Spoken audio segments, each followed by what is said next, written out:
वो माँ 50,000 रुपये सुपारी किलर को देती है। उससे बोलती है कि जाओ और मेरी 17 साल की जो बेटी है, सगी बेटी, उसकी हत्या कर दो। सुपारी किलर पैसे लेकर, हथियार लेकर जब उसकी बेटी की हत्या करने के लिए पहुंचता है तो बेटी इतनी शातिर और इतनी चालाक थी कि वो सुपारी किलर के साथ शारीरिक संबंध बनाती है और उल्टी अपनी माँ की हत्या करवा देती है उसी सुपारी किलर से जो उसको मारने के लिए आया था। लेकिन यहाँ सवाल ये आ जाता है कि एक आखिर माँ ने अपनी ही सगी बेटी को क्यों मरवाने के लिए उसकी सुपारी दी थी और बेटी ने पूरा खेल कैसे पलट दिया।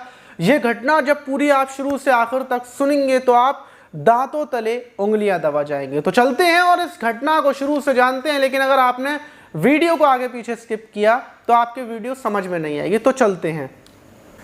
तो दोस्तों, मेरा नाम बाज है। उम्मीद है कि आप सब अच्छे होंगे, सुरक्षित होंगे। और जो आज की घटना है वो उत्तर प्रदेश की है। उत्तर प्रदेश का एटा ज़िला है और उसी ज़िले का एक जसरतपुर थाना है। उसी थाने से कुछ ही किलोमीटर दूर 6 अक्टूबर की जब सुबह होती है तो लोगों की नज़र पड़ती है कि एक महिला की लाश पड़ी हुई है। लोग लाश को देखते हैं, फ़ौरन थाने को सूचना दी जाती है। पुलिस आनन फानन में वहाँ पर पहुँचती है और जो लाश थी वो एक महिला की थी। महिला की लाश को देखकर उसकी फ़ोटो वगैरह खींचे जाते हैं और लाश को पोस्टमार्टम के लिए भेज दिया जाता है। अब सवाल ये था कि लाश किसकी है। फ़ौरन पुलिस पता करती है कि शायद किसी की गुमशुदगी की रिपोर्ट दर्ज हो या कुछ हो। तो पुलिस को ज़्यादा याद करने की ज़रूरत नहीं पड़ती, क्योंकि 5 अक्टूबर को जो जसरतपुर थाना है वहाँ पर एक शख्स आया था जिसका नाम रमाकांत था और वो अपनी पत्नी अलका देवी, जिनकी उम्र 38 साल थी, उनकी गुमशुदगी की रिपोर्ट दर्ज कर गया था। फ़ौरन जो रमाकांत पति था उसको बुलाया जाता है। जैसे ही फ़ोटो दिखाया जाता है तो वो बोलता है कि ये तो मेरी पत्नी है। अब पुलिस बताती है कि तुम्हारी पत्नी की लाश वहाँ पर मिली है और लाश को देखकर लग रहा था कि किसी ने गले में फंदा लगाकर हत्या की है, उससे चाकुओं से वार किए गए हैं। मतलब साफ है कि तुम्हारी पत्नी की हत्या की गई है। अब जो रमाकांत था वो बताता है कि उसकी पत्नी 5 अक्टूबर को सुबह सुबह कोर्ट के लिए निकली थी, क्योंकि कुछ पुराने मुकदमे हैं उसके लिए वो तारीख पर मतलब वहाँ पर गई हुई थी, कोर्ट में किसी सिलसिले में गई हुई थी। लेकिन शाम तक जब वापस नहीं आई तो शाम को उसने थाने में गुमशुदगी की रिपोर्ट दर्ज करवाई और उसने अपनी पत्नी के फ़ोन पर कई बार फ़ोन किया था, लेकिन फ़ोन भी स्विच ऑफ था और अब पता नहीं किसने पत्नी की हत्या कर दी। और वो बोलता है, क्या मुझे शक है 2 लोगों पर, क्योंकि जो 2 लोग हैं जसरतपुर थाने के अंदर ही गांव के रहने वाले हैं, हमारे घर से कुछ ही दूरी पर रहते हैं, जिसमें एक का नाम अखिलेश है और दूसरे का नाम अनिकेत है। और इन लोगों के ऊपर शक इस वजह से है कि ये जो अनिकेत है इसके मेरी बेटी के साथ जो 17 साल की है उसके साथ अवैध संबंध थे और अवैध संबंध की वजह से ही मेरी पत्नी ने मेरी बेटी को फर्रुखाबाद भेज दिया, जहाँ पर उसका मायका है। बेटी फर्रुखाबाद में है और जहाँ तक शक है सिर्फ इन दोनों पर है, बाकी हमारी किसी से कोई दुश्मनी नहीं है। पुलिस अब छानबीन करने में लगती है, अखिलेश और अनिकेत को गिरफ्तार करती है, उनसे पूछताछ करती है, लेकिन वो लोग बताते हैं कि उनका कोई संबंध नहीं है। दूसरी तरफ पुलिस सर्विलांस की टीम की मदद से जो कॉल डिटेल्स वगैरह थी उसके बारे में पता करती है कि आखिर जो अलका देवी है उसने किस किस को कॉल किया, किससे बातचीत हुई। तो पता चलता है कि लास्ट कॉल उसने सुभाष को की थी।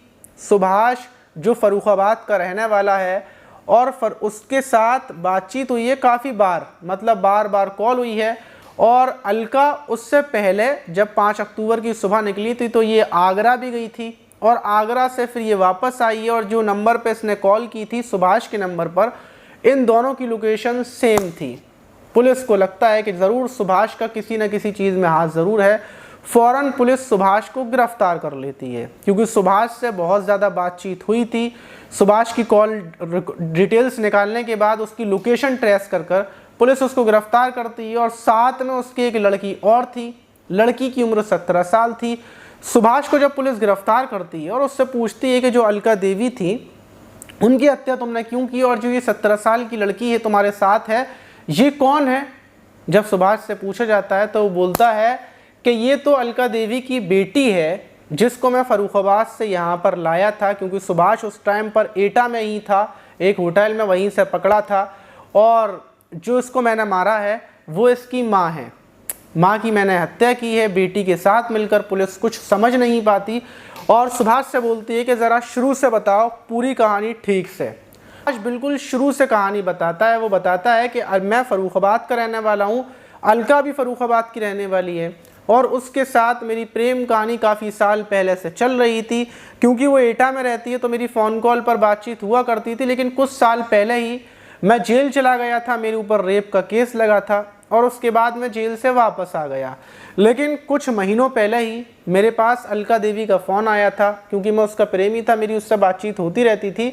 तो मुझे बताती है कि जो उसकी 17 साल की बेटी है वो गाँव के ही अनिकेत से बातचीत करती है और अनिकेत के साथ उसकी प्रेम कहानी चल रही है। और जब वो जो अलका देवी है वो अपनी बेटी को रोकती है तो बेटी उल्टा उसका विरोध करती है, किसी की सुनने को तैयार नहीं है। और बेटी इससे पहले एक बार भाग भी गई है, उसने केस अनिकेत के ऊपर कर दिया था, लेकिन बेटी सुनने को तैयार नहीं है और वो चाहती है कि आखिर बेटी का किस्सा ख़त्म कर दिया जाए।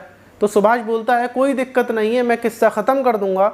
तो फिर अलका बोलती है कि मैं अपनी बेटी को फ़र्रुखाबाद भेजूंगी, मैं तुम्हारी उससे थोड़ी बहुत जान पहचान करवा दूंगी और उसके बाद तुम उससे बातचीत कर लेना, क्योंकि सुभाष की उम्र 40 साल है, ये ज़्यादा बूढ़ा बाड़ा नहीं लगता। और फिर अलका अपनी बेटी को साथ में लेकर पहुंचती है फ़र्रुखाबाद और फ़र्रुखाबाद में ये सुभाष से मुलाकात करवाती है। बोलती है कि तुम्हें यहीं पर फ़र्रुखाबाद रहना है अपनी नानी के घर पर और किसी भी चीज़ की ज़रूरत हो तुम सुभाष से ले लेना।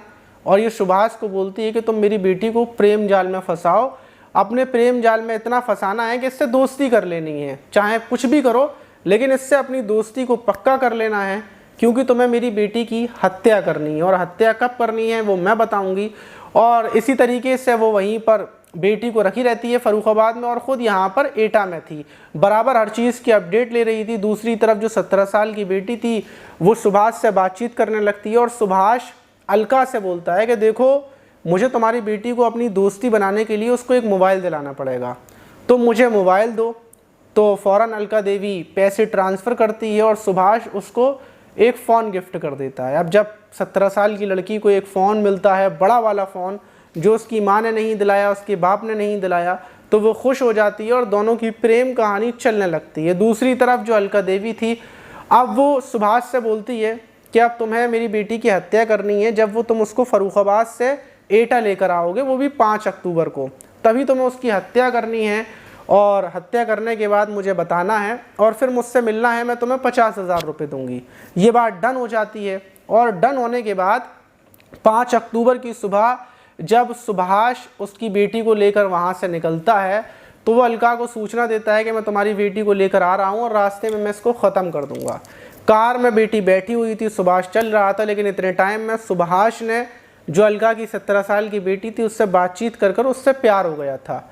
और रास्ते में ही सुभाष अलका की बेटी को पूरी बात बताता है कि तुम्हारी माँ ने मुझे 50,000 रुपये का ऑफ़र दिया है और हत्या करने की बोली है, लेकिन मैं तुमसे प्यार करता हूँ और मुझे तुमसे बहुत प्यार है। जब बेटी ये बात सुनती है तो वो फ़ौरन बोलती है कि देखो प्यार तो मैं भी तुमसे करती हूँ और मैं तुमसे शादी करना चाहती हूँ, कि तुम मुझसे शादी करोगे। तो जो किलर था, जो कातिल सुभाष था, वो पिघल जाता है और वो बोलता है कि बिल्कुल मैं तुमसे शादी करूँगा। तो वो बोलती है कि देखो शादी करने के लिए एक शर्त है, तुम्हें मेरी माँ की हत्या करनी पड़ेगी, बताओ अब राज़ी हो। सुभाष बोलता है कि बिल्कुल मैं राज़ी हूँ, लेकिन तुम्हारी माँ को बुलाने के लिए मुझे तुम्हारे कुछ फ़ोटोज़ भेजने पड़ेंगे जिससे तुम्हारी माँ को लगे कि मैंने तुम्हें ख़त्म कर दिया है। तो वो लोग रास्ते में कार रोकते हैं और सुभाष खेतों में लेकर पहुँचता है जो बेटी थी अलका की उसको, और वहाँ पर पहले उसके साथ शारीरिक संबंध बनाता है और फिर अलका की बेटी को वहीं पर लिटाकर उससे ऐसा पोज दिलवाता है कि वो मरी हुई लगे, उसका फ़ोटो क्लिक करता है और अलका को भेज देता है। बोलता है कि काम हो गया है, अब पैसे लेकर तुम बताओ कहाँ पर आ रही हो। अलका बोलती है कि आगरा में मिलो तुम, मैं आगरा में ही आ रही हूँ। और फिर वो आगरा में पहुँचता है सुभाष, अलका भी वहीं पर पहुँचती है और वहाँ पर सुभाष जो अलका की बेटी थी उसको अलग छुपा देता है और फिर वो अलका से बोलता है कि लाओ पैसे दो। 50,000 रुपये वो लेता है और अलका को छोड़ने की बोलता है कि चलो मैं तुम्हें एटा छोड़ दूंगा। कार में अलका को लेकर एटा आता है। अलका को यकीन था कि उसकी बेटी मर चुकी है, उसकी बेटी की लाश कहीं पर पड़ी होगी, अलका को कुछ नहीं पता था। और सुभाष जब एटा में आता है, क्योंकि सुभाष उसका प्रेमी था, फिर अलका के साथ वो एक जगह कार रोककर अलका के साथ शारीरिक संबंध बनाता है और उसके बाद वहीं पर अलका की गला दबाकर हत्या कर देता है और मौका देखकर लाश को खेतों में, जो बाजरे का खेत था, वहीं पर फेंक देता है और वापस फिर आगरा पहुंचता है और अलका की जो बेटी थी उसको अपने साथ लेता है और एटा आ जाता है। यहाँ पर एक होटल में वो रुका हुआ था। अलका ने कभी सपनों में भी नहीं सोचा होगा कि जिसको उसने 50,000 रुपये दिए, उसने फ़ोटो देख लिया अपनी बेटी का मरा हुआ और उसके बावजूद जो किलर था उसी ने उसी की हत्या कर दी जिसने को उसने सुपारी दी थी। तो समझ सकते हैं आप, क्या मतलब कुछ भी हो सकता है। अगर आप किसी की हत्या की सुपारी दे रहे हैं तो ऐसा कैसे हो सकता है, मतलब क्या किलर आपको ही आकर मार दे। तो 17 साल की बेटी माँ के साथ खेल गई, माँ को उसने पूरे तरीके से माँ के साथ खेल गई और माँ की ही मौत हो गई। आप इस घटना पर क्या बोलना चाहेंगे कमेंट बॉक्स में ज़रूर बताइएगा। और इससे पहले जितने भी लोगों ने कमेंट्स किए थे उनके कमेंट्स को मैं अगली वीडियो में पक्का पढ़ूंगा। तो जल्दी से नीचे जाएं, अपना नाम लिख दें, आप मेरी वीडियो को कहाँ से देख रहे हैं। मिलते हैं किसी और वीडियो में, जब तक के लिए अपना ख्याल रखें।